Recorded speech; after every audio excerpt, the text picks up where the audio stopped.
I didn't know how to act. I was married to my first wife at the time, and we had a family, and I don't want to say I didn't have anybody to guide me. I didn't want the guidance because my philosophy was, you don't understand me. You don't know what I've been through. You don't know what it took for me to get to where I'm at right now. Right. So get out of my face. I'm burning bridges. I'm destroying relationships, professionally and personally. But you can't tell me nothing. Sir Hamilton Newton. Yes, sir. What's up, bro? How you doing, man? Chilling. Thanks for coming in today, man. Thank you so much for having me, bro. Oh, it's my honor. I've been seeing everything you've been doing online. I won't lie, I'm a little jealous when I see you doing Tampa Bay Lightning parties. And I'm like, this dude is in Tampa Bay right now where I want to be.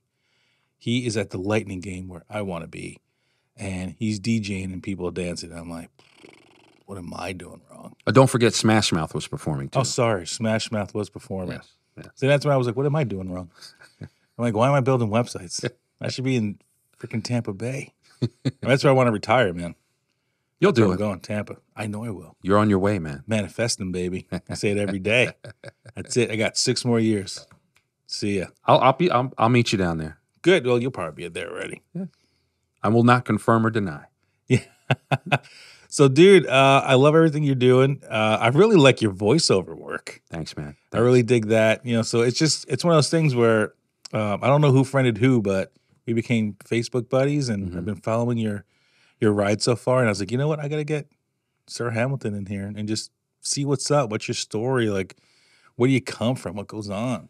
I really appreciate that, man. Thank you so much. And I'm a big fan of yours, man. I actually requested you. Oh, there you go. Thank you. I requested you. I forgot whose page you came up on, but you popped up on somebody's page, and I was like, wow, like this guy's doing his thing. Let me connect with him and see what he's got going on. And I truly salute everything that you're doing, man. You have a beautiful studio, beautiful setup here, man. And Berks County needs a lot more of this. So, man, I definitely salute you. Thanks, in fact, man. I'm trying to be like you when I grow up. I actually created my own studio, and Nice. you were one of the people that inspired me to create a studio. Cool. How the hell would I do that? You look like you're already doing this for a while. I'm doing it, but from a podcast perspective, just having the space like this, is something that I literally just created because I had a space for a while and I didn't know what to do with it.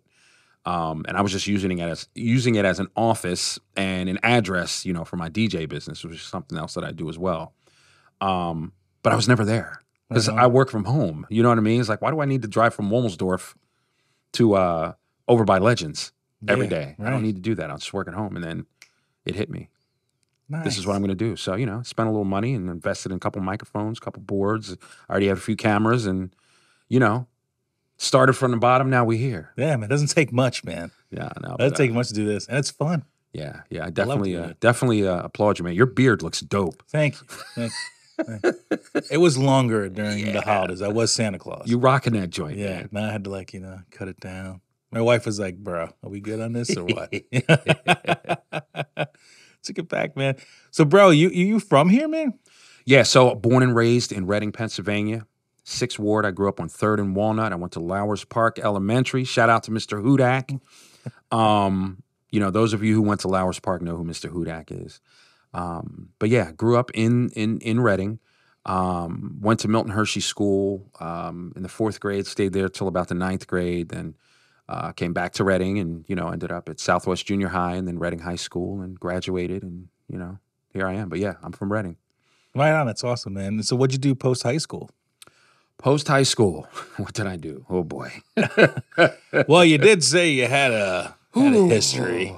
Well, I'll put it to you like this, man. I started DJing, and for those who don't know, I also go by DJ H. Vidal. That's my DJ name. And I've been DJing since 1988.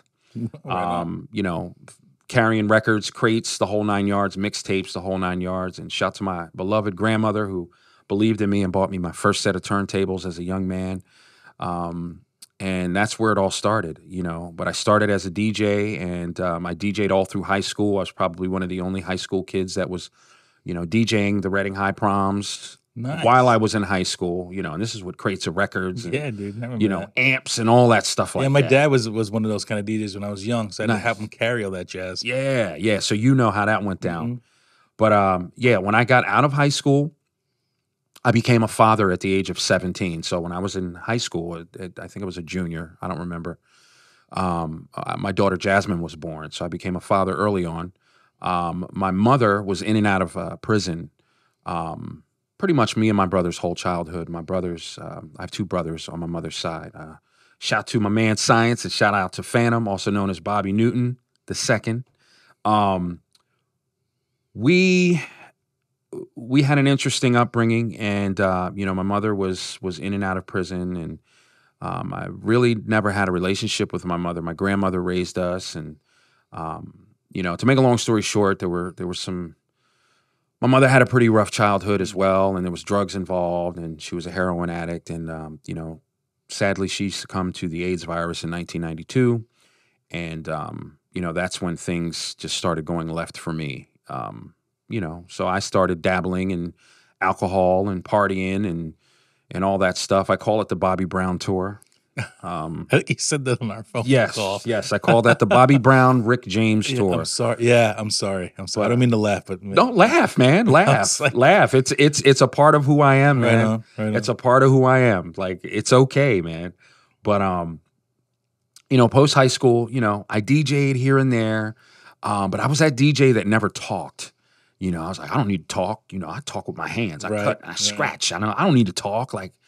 And people would hear me talk, and they'd be like, "Yo, why don't you talk? You have a great voice." I talk with my hands.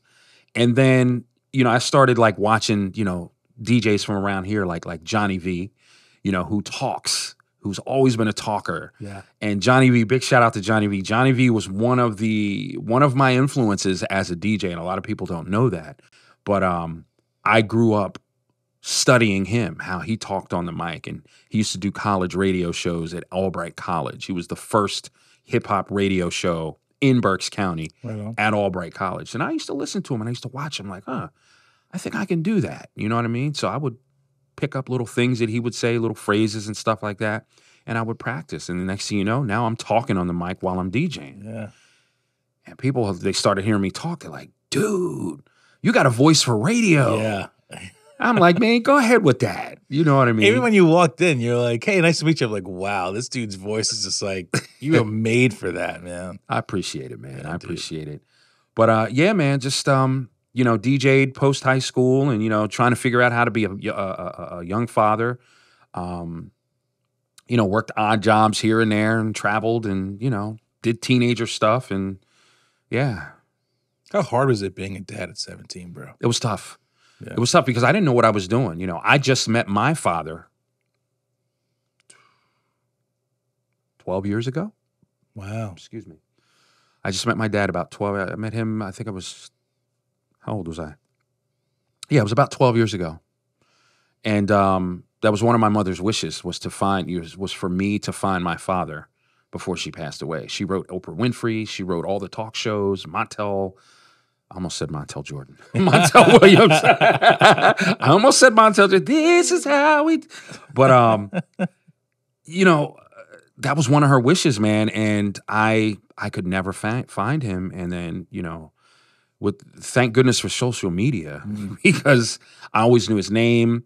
I knew where he was from, but I could never find him. And lo and behold, thank goodness to Facebook, I was able to find my biological father. We have a great relationship to this day, man. Wow. So what did you just do? Search, and then he just came up? So what I did was I looked up people he was related to. Like, I know he had a nephew that was in the rap group called the Tough Crew. I don't know if you're familiar. I know the Tough Crew. Okay, so Tone Love of the Tough Crew, my father's name is Donald Love. Okay. And I always knew that Tone Love was my cousin. And I never had no way of reaching out to him because social media did not exist. Right. Well, when social media popped up, I said, okay, I'm going to hit this guy up, and I'm going to keep hitting him up until he hits me back. I know he knows where his Uncle Don is. Mm. Well, he didn't hit me back. So I looked for other people with the last name of Love on his friends list.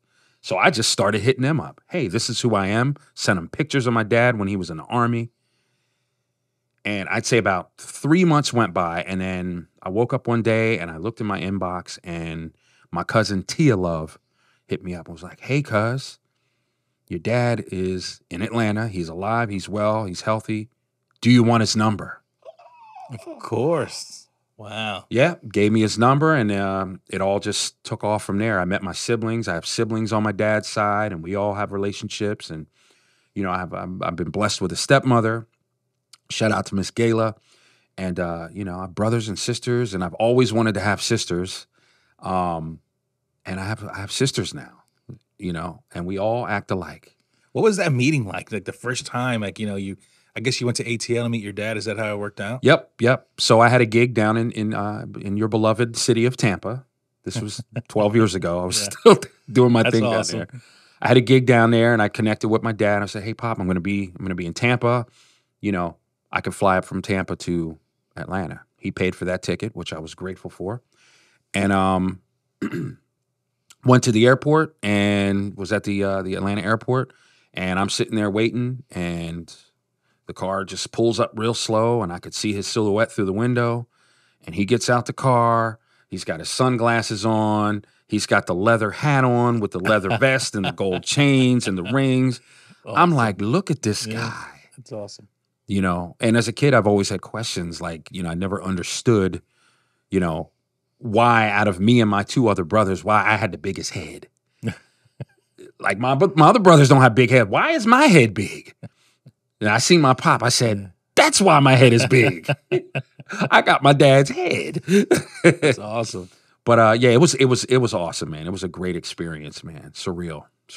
Was it? You know, I don't mean, you know, you don't have to answer this question or not, but like, you know, like did your parents not get along? Like, you know, like was he gone early? Like, how come you didn't know like, what was going on? That's a deep one there. I mean, listen, you gotta answer it, man. I'm just talking like you know. I'll just put it to you like this. There was a love triangle. Okay. And I'll leave it at that. No doubt, man. All right. I got you, man. Well, listen, I'm the product of a love triangle. I'm just happy. Hey, man, I'm happy you got to meet your dad, dude. A lot of people out there don't get that shot. Yeah.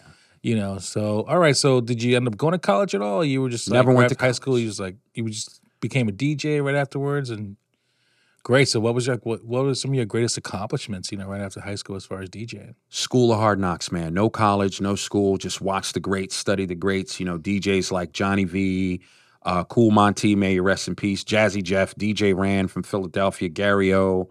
I could go on and on and on. So many DJs. DJ Swam, may you rest in peace. You know, DJ Swam was one of the DJs that gave me a shot as a kid. You know, and I started DJing at the age of 14. The Iron Men Association, which is the men organization out here in Berks County, you know, those brothers, you know, Danny Gilmore Sr. and Lou Terry, you know, those of you who are listening that are from the Reading area, you know exactly who I'm talking about. Those guys gave me my start. They would rent the hall. I didn't have the money. I had the music, and I had the following because everybody knew Hamilton could DJ. So they would rent the hall. In some cases, they would set up the equipment. In some cases, they would let me use their records. Yeah. All I had to do was show up with my turntables and rock the party. Guess how much I got paid? Nothing. $50. Okay, it's better than nothing. And I DJ'd for 6 hours. Yeah, bud. 6 hours. I made $50. You know what I mean? And I was happy with that, man. I was happy with it.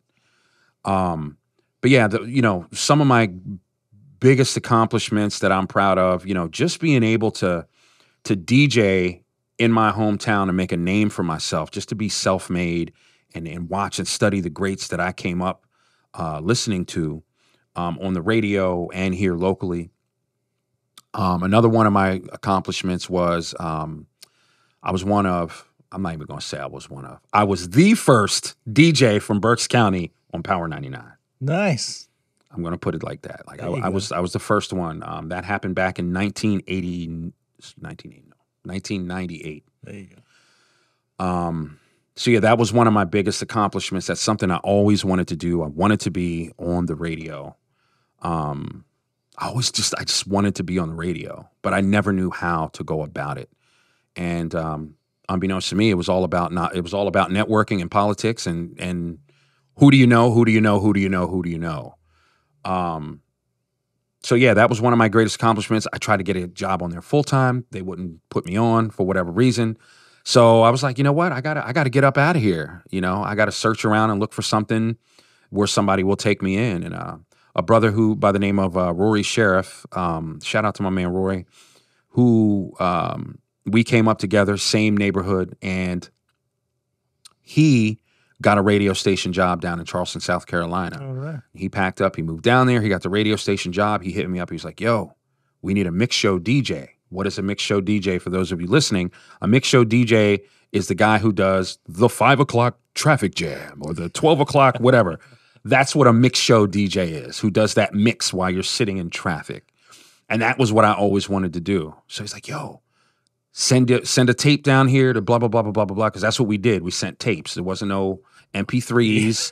Send a tape or a CD. And I sent him a mix. I sent the program director a mix. He liked it. When can you come down here? I want to interview you. Say no more. I packed up my records, my crates. I drove a Plymouth Laser at the time. Right on. Packed up everything. I had some T-shirts made with my name and the radio station on it. I like that. Yes, sir. Yes, That's sir. how you do it, bro. And I walked in there, met the program director. I looked at him. I was like, what are you, bro? Shout out to Jeff Lee, by the way. That was my PD. I said, Jeff, what you about an extra large, 2X? He's like, I'm a 2X. Bam. Gave him a crispy white tee. He was like, I like you. He's like, you paid for these out of your pocket? I said, I sure did. Yeah. And so, I ended up getting the job as the mix show DJ for Power 94.1 in Charleston, South Carolina, which was then Clear Channel Radio, which is now known as iHeart Radio, iHeart Media.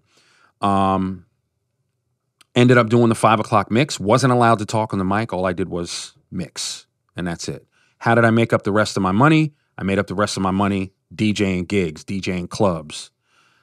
Because to put me on the Clear Channel payroll, I had to work in the promotions department for the cluster, meaning the whole building had other stations in there. There was a country station, there was a rock station, there was a classic rock station, there was a pop station, and there was a hip hop station. So if they needed a promotions guy to drive the country music station's bread truck to set up for a broadcast at Wild Wings at 4 o'clock in the morning, guess who had to do it? That was you, buddy. And at the time, I was getting paid $8 an hour to do that. But I didn't care because I would have did that. I didn't care. I just wanted to get put on. Right on. I wanted to get put on. So our program director at the time put his notice in. He said, I'm going to leave on. I'm going to do something else. That was a sad day, somewhat.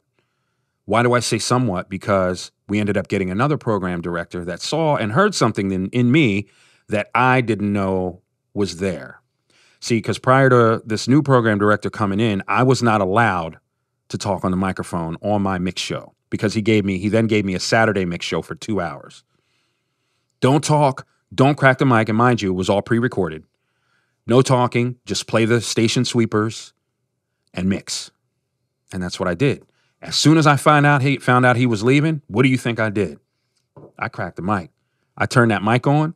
I said, I'm talking. And I just, did my whole thing. Yo, Shmee DJs for that, blah, blah, blah. Saturday Night Power 94.1. I'm here. Da, da, da, da, da, da, da. Unbeknownst to me, the new program director was in town, in the hotel room, monitoring the station, listening. His name was Michael McGuire. Shouts to Mike McGuire. And he's introduced to us by the operations manager of Clear Channel at the time. And we're all sitting in the boardroom, kind of like at a table like this. And he walks in, he's tall and he's very intimidating looking, braids. He's like, all right, I'm your new PD. I'm Michael McGuire, da-da-da-da-da. He's like, before I get into anything, I got one question. Who's H. Vidal? I was like, crap. I was like, me? He was like, yo, man, I was listening to your show on Saturday. I said, oh, okay. He was like, man, you a bad boy on them turntables, man. He said, but I want to ask you a question. I said, what's up? He said, how come you don't have your own show? How come you don't have your own day part? Why aren't you doing nights? I said, I don't know, because I'm a DJ. He's like, no, you're more than a DJ. He's like, effective immediately, you're the new night jock. So he fired the night jock. Wow. On the spot. I replaced the night jock. And at the time, the night jock, his name was Milk Styles, who went on to be one of the biggest voices of BET. Mind you.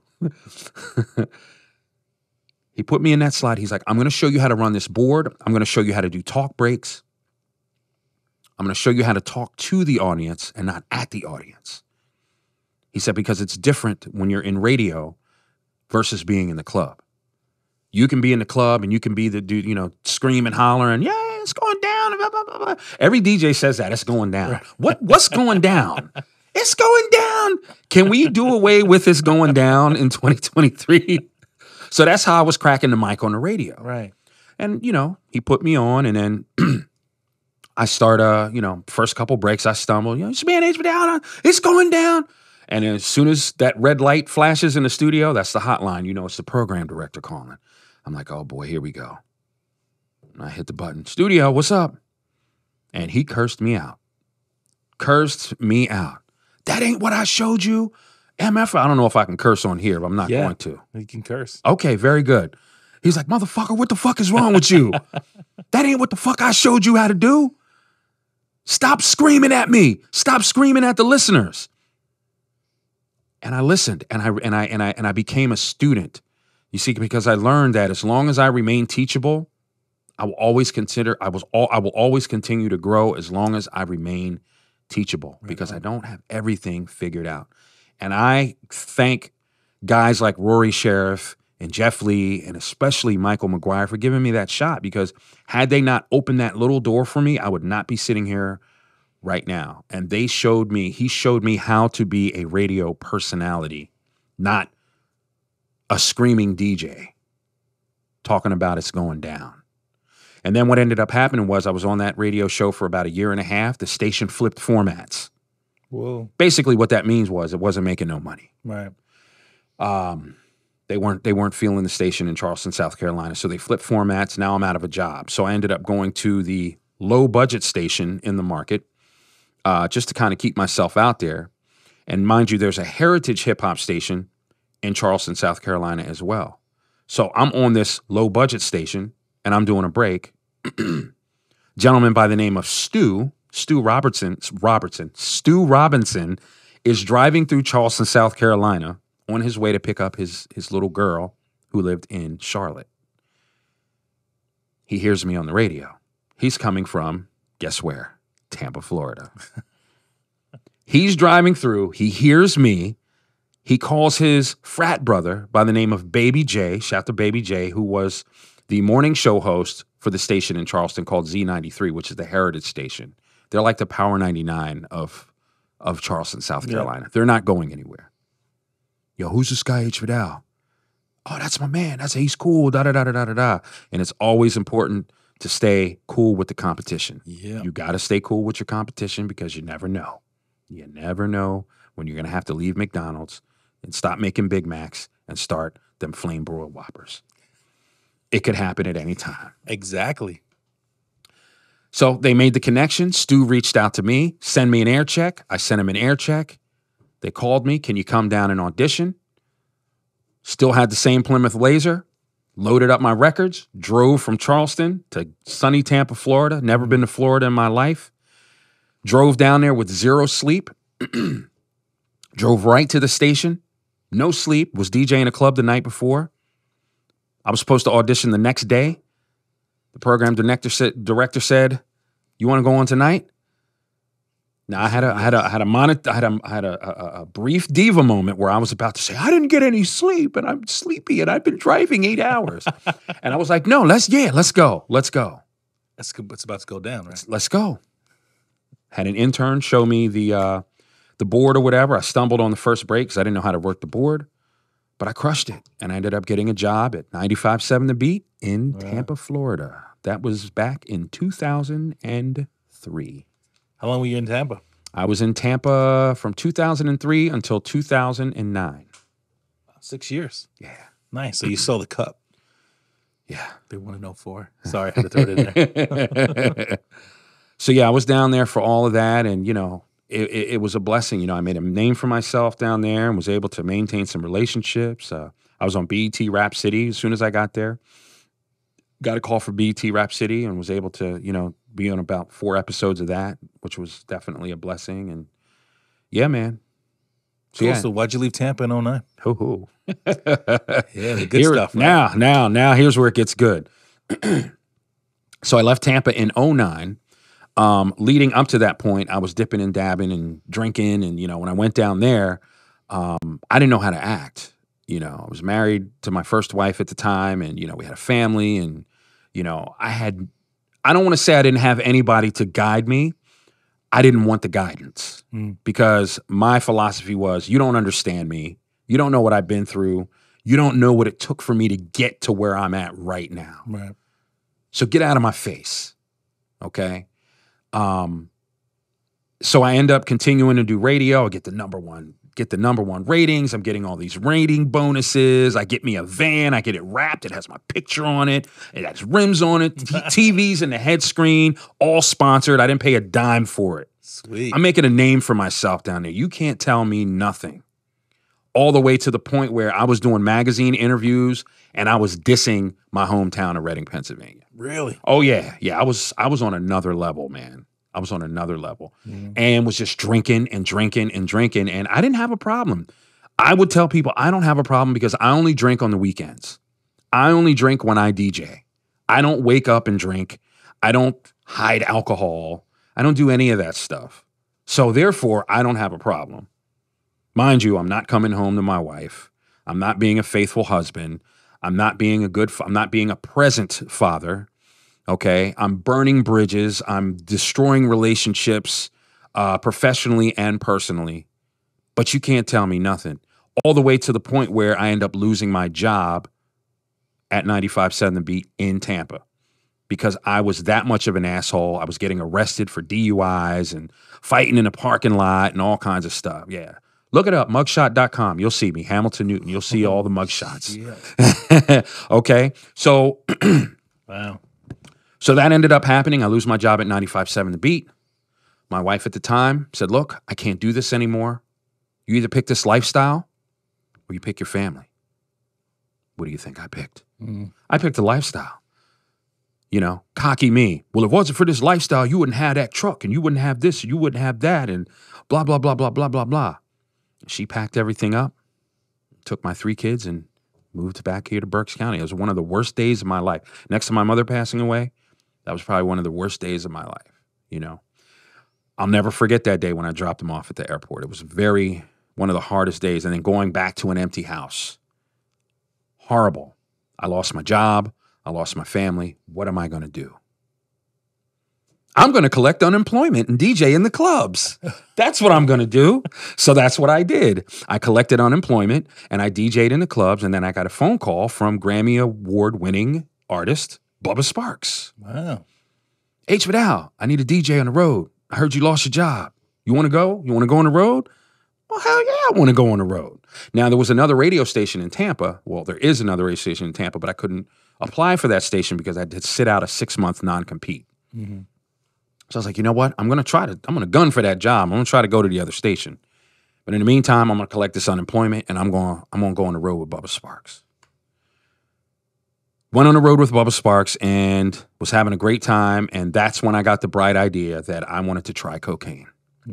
Never tried it in my life. Always said I'll never do hard drugs because, that was part of my childhood. And I watched my mother do hard drugs and I will never do anything other than smoke a little weed, maybe pop an occasional ecstasy pill and drink a little liquor and beer or whatever. And that's it.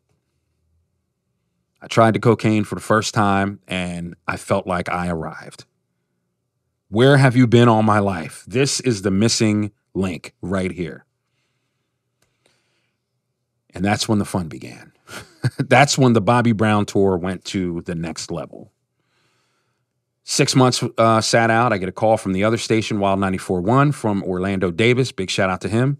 H. Vidal, I'm just going to cut right to the chase. You want a job? Hell yeah, I want a job. So now I get hired on Wild 94.1, one of the first DJs in the Tampa market to work on both stations in the same year. And I'm not even from there. Started working on the station, and the drinking got worse. The cocaine use got worse because now the cocaine was available to me. I'm not going to put any names out there, but no more shout outs, huh? It was very, not when it comes to that, but it was very accessible at the station at the time. Okay. Very accessible. And I was getting $2,000, $3,000, $4,000, $5,000 rating bonuses. Damn. Quarterly. Definitely in the wrong business. So the next thing you know, the drug use became, for those of you wondering what happened, his camera arm came off of the table. I kept moving it because I just wanted to be comfortable. Yeah. Uh-oh, now he's making noise. This is what happens, boys and girls. Yeah. But that's why you have guys like McCookie. Now you get to see me on camera. Yeah, there you go. McCookie. Where'd that come from? Is that his real name? Yeah. Joseph McCookie. You're listening to the Joseph McCookie podcast. Joseph McCookie is fixing the boom arm. Do we want to cut it out? No, we don't want to cut that out. We're going to leave it. So, I looked directly right into the camera lens that was offered. so the drug use started when I was on tour with Bubba Sparks, and then I got the job at the radio station, Wild 94.1. And then it just got worse, man. You know, it got worse, you know. And still to that, it's, as I continued to use and use and use, you couldn't tell me that I had a problem. I don't have a problem. There's no way I have a problem. Until I left an after-hours club on Father's Day. I DJ'd the night before, Father's Day Eve. And the girl that I was dating at the time, she made me promise her that I would not drink. Promise me you're not going to drink because we're going to the beach with my parents for Father's Day. Now, that was hard for me because my children weren't in my life at the time. So I was beating myself up. I didn't know my own father. I was beating myself up. My mother was gone. I was beating myself up. And my girlfriend at the time was pregnant with our daughter. And I wasn't ready to have a kid. Another kid, which, by the way, I have 7. Working hard. Bobby Brown tour. Yeah. 99 in the 2000s was. But yeah, children are a blessing. They are, man. I love my kids. So if you think that I didn't use and I adhered to her request, you're sadly mistaken. I did the complete opposite. I took it to a completely different level. Not only did I drink at the club that I was DJing at, I left the club, got some cocaine, and went to the after-hours club that closes at 8 o'clock the next morning. And I stayed there. And she came into the club while I was there doing lines, pregnant. What the F are you doing in here? And I was completely embarrassed. It was at that moment I was like, okay, I think I have a problem. I left the club. I took Xanax. And for those of you who don't know, Xanax and cocaine are considered lethal, a lethal combination. But I didn't care at the time because I felt as though I didn't have anything to live for at that point. I fell asleep at the wheel of my van, and I hit a telephone pole, and I almost died. I got out of the van. I walked home. I called somebody up. I said, pick me up. This person picked me up, drove me to their house. I got as much drugs as I possibly could, and I tried. My goal was to end my life. I didn't want nobody to find me, nobody to reach out to me. I was not going back to the radio station anymore. I'm done. I'm done. My new baby's mom is mad at me. My ex-wife hates my guts. My children hate my guts. Should I hate my guts? I don't want to live anymore. And I tried to commit suicide. And I failed. And I ended up going to treatment for the first time. June 25th, 2008. I checked myself into treatment, Turning Point of Tampa. And that's when my recovery process started. So to answer your question, how did I end up back here in 2009? I came back here to visit on Thanksgiving. And at the time I was sober. I was clean. I was reuniting with my kids, and, you know, everybody hadn't seen me in a while. And I had planned a big party Thanksgiving Eve at a place called the Chill Lounge, which is now known as the Hitching Post. It's one of the biggest parties I've ever done. And me and a good friend of mine, his name is Scott. He went by DJ TC at the time. We did this party and it was off the chain. Now, I bought a round trip ticket to come up here to visit fly back down to Tampa. Mind you, I didn't have a radio job or nothing. I was working construction because I burned every bridge at that time. So I'm in Tampa, other than the fact that I had a daughter, and the girl I was with at the time, she broke up with me. So there was really no reason for me to be in Tampa. But there's no way I'm coming back to Reading. Fuck that. I'm not coming back here. So I did this gig at Chill Lounge. Woke up the next morning. Decided, okay, I want to see one of my kids. One of my kids had a doctor appointment. I wanted to be there. So I'm walking out of the house with my child, holding hands. Pennsylvania constable pulls up. Pew. Hamilton Newton. Yeah? We've been looking for you. What do you mean you've been looking for me? Oh, we've been looking for you since 2001. Come with us. So I owned a record store next to the Ugly Oyster on 5th and Cherry before I'd started my radio career. And I would get parking tickets every single day. Oh. They take their parking tickets serious around here. $7,000 in parking tickets I had, Freddie. $7,000. Judge Xavius was the district justice at the time. So they put me in the back of the car, drove me to Judge Xavius' office, and he pulled up boxes and boxes of manila folders of warrants looking for my black ass. We've been looking for you, and we finally got you. Unless you give me $5,000 today, right now, you're going to sit in jail every day until these parking tickets are paid off.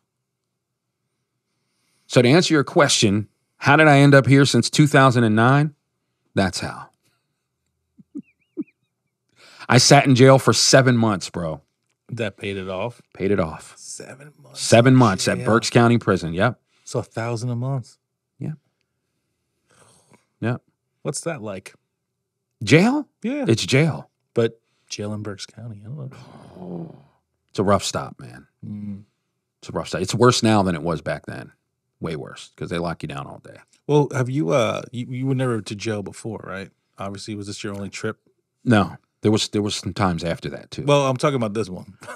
Start with this. That wasn't my first time. Okay, so But that was my longest time. okay. Like I do like a weekend, for like a DUI, I do like a weekend or a 24-hour or hey, you have a warrant because you didn't pay this or whatever. They take me to jail, somebody pay it and I get out. But never to the point where I was processed and in population, getting commissary and visits and all of that. What is that like, dude? It's life-changing. Because I know you've done some bad things. I don't consider you a criminal, not that I know anything about that. Like I can't comment on it. I just don't see you as a, because you watch a lot of TV and movies. I'm sorry. It's just what I know of jail is from that. You just don't seem like that kind of guy.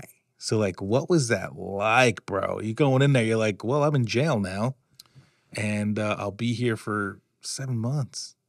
I for you to say that I don't seem like that kind of guy, I take that as a compliment because that tells me that my recovery is working. Yeah, I mean, who knows? I don't know if I could have been able to say that back in like 2009, but to you sitting in front of me right now, I'm like, yeah.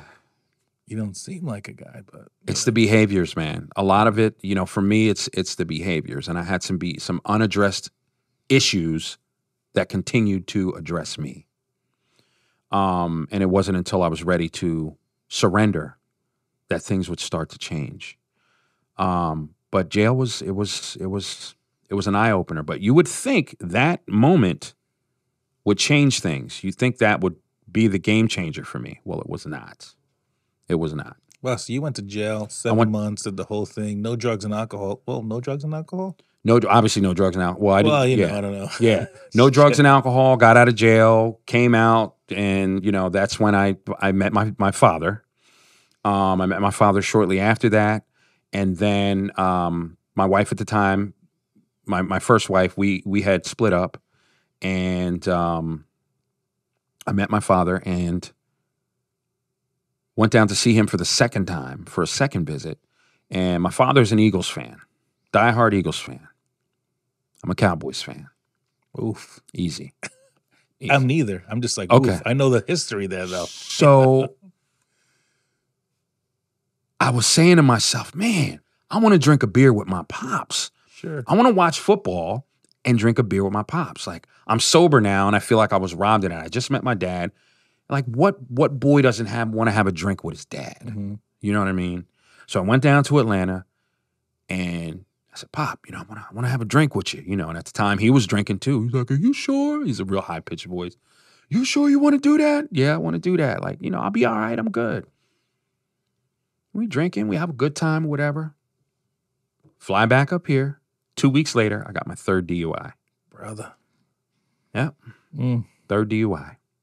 So I went through that whole process and, did my little bit of jail time and probation and fines and all that. Got over that hump. And then I made the conscious decision to get married again to somebody that I only knew for like 3 months, if not less. And I'm going to give you the Reader's Digest version of this. I was going to say, like, well, when you know. But. I'm going to give you the Reader's Digest version of this. To make a long story short, it was a very toxic relationship, something I should have never done, but I did it because I saw her as somebody that could take care of me. See, if you remember, I talked about how I lost my mother at a young age. I always looked for somebody to take care of me. I called myself a boy in a man's body who grew up with mommy issues. This is why I could never be faithful to a woman. This is why I could never be honest to a woman or honest to myself. This is why I always wanted somebody and specifically looked for someone that would take care of me. Although my grandmother instilled in me, I'm going to teach you this, and this, so you don't depend on a woman to take care of you. And I thank God for my grandma for showing me all that. Taught me how to cook, taught me how to clean, wash clothes, all that stuff. I'm a beast at all that.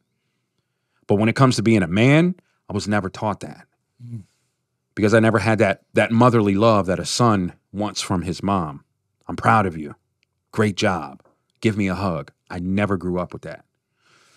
So I grew up with those mommy issues. And, the marriage I was in was very toxic and there was alcohol involved and we ended up getting in a physical altercation and I ended up going to jail for that. And that, Freddie, was my rock bottom. That was my rock bottom. That was it for me. And that was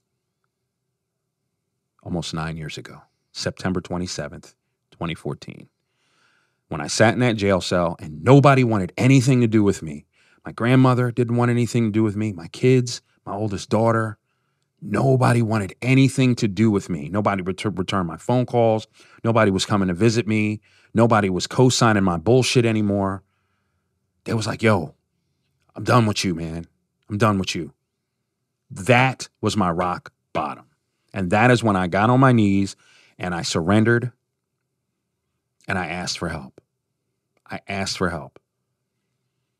And that's when I made the decision, you know what, I'm going to free myself while I'm in this jail. And I didn't know how much time I was looking for. I was looking at maximum of 20 years. They wanted to charge me with aggravated assault, felony 1. Yeah. Well, all over a disagreement. Her word against mine. I'm not going to get into details, but the part that I played in it was I should have walked away.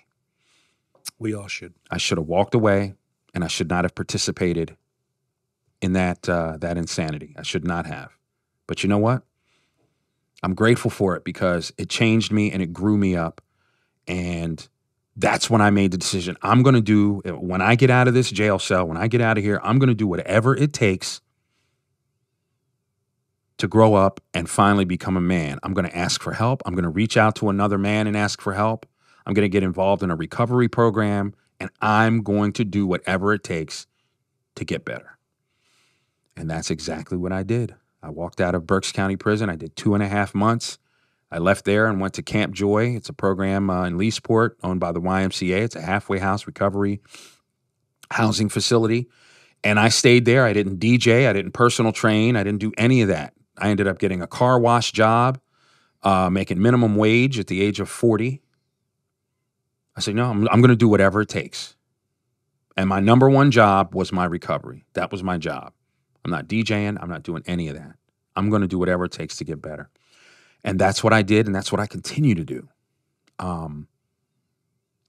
And my life has been incredible since I made that decision. You know, never in a million years did I think I would be sitting here with you, talking with you, because you called me to have this conversation. I never thought I would be working at a radio station ever again. I thought my radio career was over. Mm. Not only am I working on the radio, but I'm working on a radio station in my hometown. Like, how cool is that? From my house. I have kids that love me and trust me again. I have colleagues that love and trust me again. I have judges in my cell phone that I can call and talk to at any given moment. Wow. You know, and I get to, just the fact that I get to give back what was freely given to me is the biggest blessing, man. I get to be a dad. I get to be a grandfather.